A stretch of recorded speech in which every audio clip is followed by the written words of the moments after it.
নমো ভগবতে বাসুদেবায়। আমার প্রিয় দর্শক বন্ধুকে আমার আন্তরিক অভিনন্দন, শুভেচ্ছা ও ভালোবাসা জানাই। আমি আশা করি অনাদির আদি গোবিন্দের অশেষ করুণায় আপনারা সকলেই কুশলে আছেন। আজ আপনাদের কাছে যে গুরুত্বপূর্ণ বিষয়টি নিয়ে আলোচনা করতে চলেছি, শনিদেব রেবতী নক্ষত্রে প্রবেশ করতে চলেছে 17ই মে 2026 থেকে 9ই অক্টোবর 2026 পর্যন্ত অবস্থান করবে। 27শে জুলাই 2026-এ রেবতী নক্ষত্রেই বক্রতা আরম্ভ করবে এবং 9ই অক্টোবর 2026-এ রেবতী নক্ষত্র ছেড়ে পুনরায় উত্তর ভাদ্রপদ নক্ষত্রে প্রবেশ করবে। তাই সিংহ রাশি বা সিংহ লগ্নের জাতক জাতিকারা আপনারা কেমন ফল পেতে চলেছেন তা আমি আচার্য কমল শাস্ত্রী আপনাদের কাছে এই ভিডিওতে বিস্তারিতভাবে আলোচনা করব। ধৈর্য সহকারে আপনারা ভিডিওটি দেখবেন। দেখুন, যেহেতু শনিদেব রাশিচক্রের দ্বাদশভাবে মীন রাশিতে অবস্থান করছে, যেটি জলতত্ত্ব রাশিতে, এবং শনিদেব আমাদের যে নক্ষত্র মণ্ডলী রয়েছে, নক্ষত্র মণ্ডলীর ঠিক শেষ নক্ষত্র 27তম নক্ষত্র রেবতী নক্ষত্র, যার অধিপতি গ্রহ বুধ এই নক্ষত্রে প্রবেশ করবে এবং শনিদেব রাশিচক্রের কর্মপতি এবং লাভভাব বা একাদশ ভাবের অধিপতি গ্রহ দ্বাদশভাবে অবস্থান। রেবতী নক্ষত্রটি যেহেতু বুধের নক্ষত্র, বুধ হচ্ছে রাশিচক্রের তৃতীয় এবং ষষ্ঠ ভাবের অধিপতি গ্রহ, যা কাজের জায়গায় আপনার ঘন ঘন পরিবর্তন ঘটতে পারে। কর্মের সুবাদে আপনার প্রচুর ভ্রমণ কিন্তু হতে পারে। হাতে ও ঘাড়ে আপনি ব্যথা অনুভব কিন্তু করতে পারেন। জাতকের নার্ভের সংক্রান্ত একটু অসুবিধে দেখা দিতে পারে, বা যারা আগে থেকে নার্ভের সমস্যায় ভুগছেন তাদের প্রবলেমটা বাড়তে পারে বা সমস্যাটা বাড়তে পারে।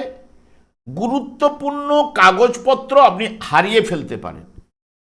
এই যে শনি এবং বুধ, এরা মিত্রকারক গ্রহ এবং শনি বুধকে সাধারণত শুভ দুজনই, কারণ যেহেতু শনির নক্ষত্রে শনি যেহেতু রেবতী নক্ষত্রে অবস্থান করছে, এরা মিত্রকারক গ্রহ, দাদু নাতির সম্পর্ক, এবং যেহেতু এরা ধ্বংসজ্ঞাপকের কাজ করে, এবং শনিদেব আপনার শনি এবং বুধ জন্মকালীন আপনার যদি জন্মছকে সবল এবং বলবান অবস্থায় অবস্থান করে, তাহলে আপনার মধ্যে দেখবেন একটা ধীর স্থির, আপনাকে সাবধানী, ভালো বিচার শক্তি, উত্তম স্মৃতিশক্তি, চিন্তাশীল, বাস্তববোধ সম্পন্ন ও অধ্যাবসায়ী।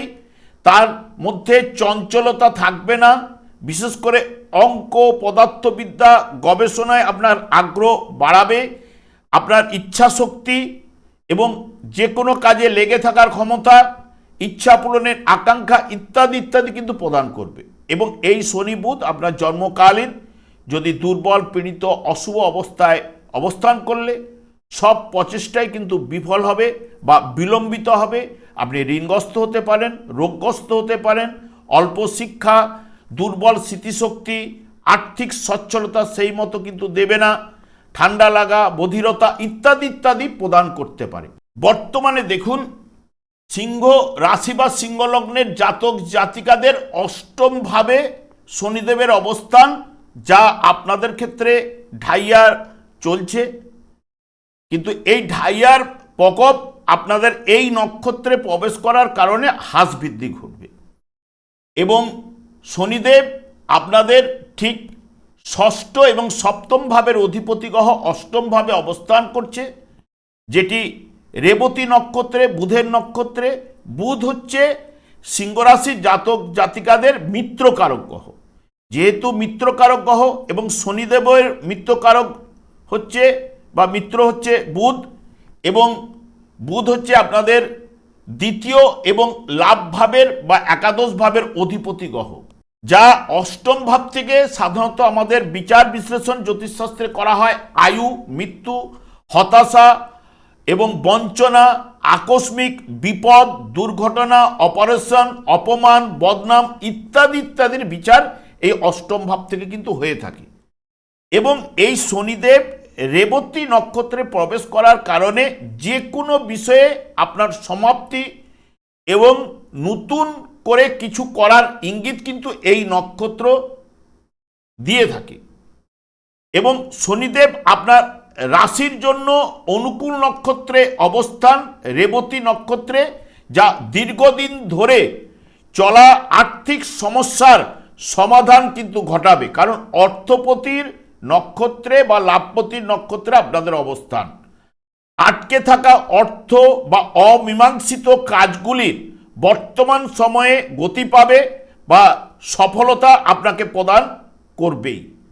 এবং এই নক্ষত্রটি জাতকদের জন্য কঠোর পরিশ্রম, ধৈর্য, নিয়ম নিষ্ঠা, একাগ্রতা, শৃঙ্খলা ও আত্মনিয়ন্ত্রণের বার্তা কিন্তু এনে দেয়। বর্তমান সময়ে আপনারা হুটহাট কোনো সিদ্ধান্ত না নিয়ে ধৈর্য ধরে এগিয়ে চললে বড় ধরনের সাফল্য আপনার জন্য অপেক্ষা কিন্তু করবেই।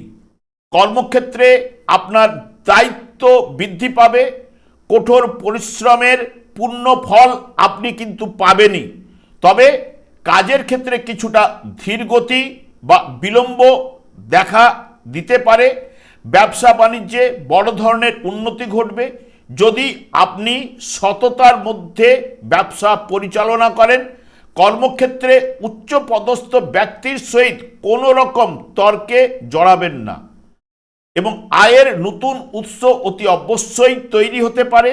আর্থিক টানাপোড়েন থেকে অনেকটাই আপনাকে মুক্তি এনে দেবে এই নক্ষত্রে। তবে শনিদেবের গোচর অপ্রত্যাশিতভাবে খরচ বাড়াতে পারে, যেহেতু অষ্টমভাবে অবস্থান করার কারণে। তেমনি এই গোচরটি আপনাকে যেরকম অপ্রত্যাশিতভাবে খরচ বাড়াতে পারে, তেমনি অকস্মাৎ আপনার ক্ষেত্রে কিন্তু এই গোচরটি প্রাপ্তি যোগও সৃষ্টি করতে পারে। কারণ শনিদেব যেহেতু অষ্টম ভাব, হঠাৎ বা অকস্মাৎ কিছু না কিছু প্রাপ্তি বোঝায়। সেটা মৃত ব্যক্তির সম্পত্তি হতে পারে, উত্তরাধিকার সূত্রে সম্পত্তি হতে পারে। এবং যেহেতু দ্বিতীয় এবং বিশেষ করে একাদশ, এই যে 2, 5, 8 একাদশ ভাবের নির্দেশক হওয়ার কারণে এই অকস্মাৎ প্রাপ্তি যোগ আপনার সৃষ্টি করতে পারে।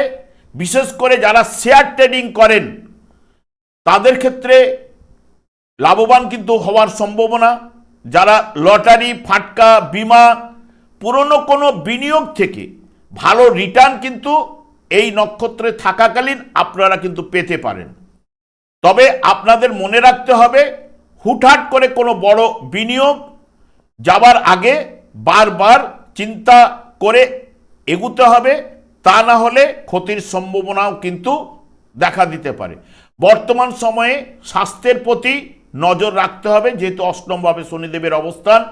বিশেষ করে হাড়, জয়েন্টে ব্যথা, যেহেতু রাশিচক্রের দ্বাদশভাবে অবস্থান করার জন্য হাঁটু থেকে পায়ের তলা পর্যন্ত ভোগাতে পারে।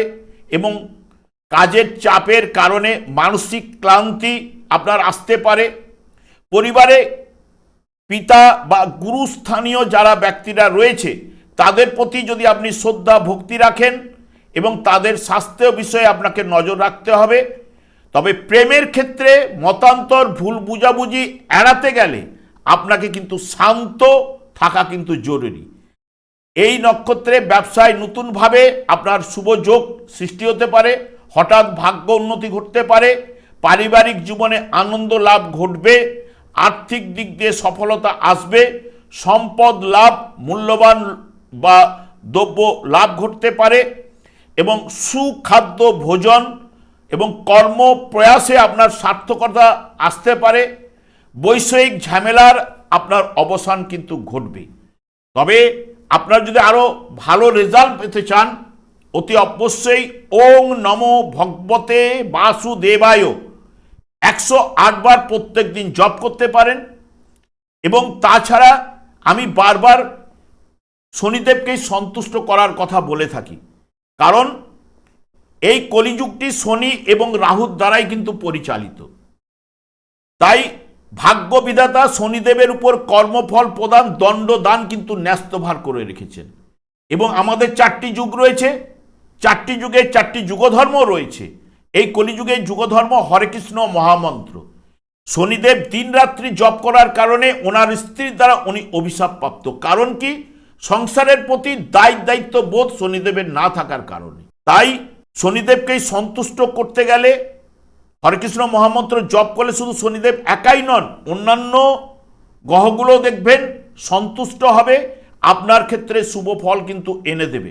কারণ আমরা পূর্ব জন্মের কর্মফল অনুযায়ী এই জন্মটা পেয়েছি। যদি পূর্বজন্মের কর্মফল ভালো থাকতো তাহলে কিন্তু আমরা এই মত্তধামে আসতাম না। এবং এই মত্তধামে যে যতই ধনী ব্যক্তি থাকুক না কেন, কিছু না কিছু সমস্যা প্রত্যেক মানুষকেই কিন্তু ভোগ করতেই হয়। তাই এই হরেকৃষ্ণ মহামন্ত্র দিনান্তে অন্তত পাঠ করার চেষ্টা করুন, বা গীতার যে কোনো একটি শ্লোক পাঠ করার চেষ্টা করুন। যাদের দীর্ঘ সময় রয়েছে একটু গৃহে ভাগবত আলোচনা করার চেষ্টা করুন। আপনার জীবন কিন্তু অতি অবশ্যই বদলাবে এবং অন্যান্য গ্রহগুলো আপনার হয়েই কিন্তু শুভ ফল প্রদান করবে। আমি দীর্ঘায়িত না করে, আমি আচার্য কমল শাস্ত্রী প্রত্যেক বুধবার এবং শুক্রবার সন্ধ্যা 8:30 এই ইউটিউব চ্যানেলে লাইভ অনুষ্ঠান করে থাকি। ঠিক ওই সময় আমাকে ফোন করলে আপনারা নিজেদের ভাগ্য বিষয়ে জানতে পারবেন। তাছাড়া বিভিন্ন ধরনের ভিডিও আপলোড করে থাকি, সেগুলি পাওয়ার জন্য আমার চ্যানেলকে সাবস্ক্রাইব করে বেল আইকনে ক্লিক করে রাখুন। যখন আমি লাইভ অনুষ্ঠান বা যে কোনো ভিডিও আপলোড করলে আপনাদের নোটিফিকেশন পৌঁছে যাবে। আমি অনাদির আদি গোবিন্দের কাছে প্রার্থনা করি আপনারা ভালো থাকুন, সুস্থ থাকুন, আনন্দ থাকুন। আজ এই পর্যন্ত, পরে ভিডিও দেখা হচ্ছে। নমস্কার।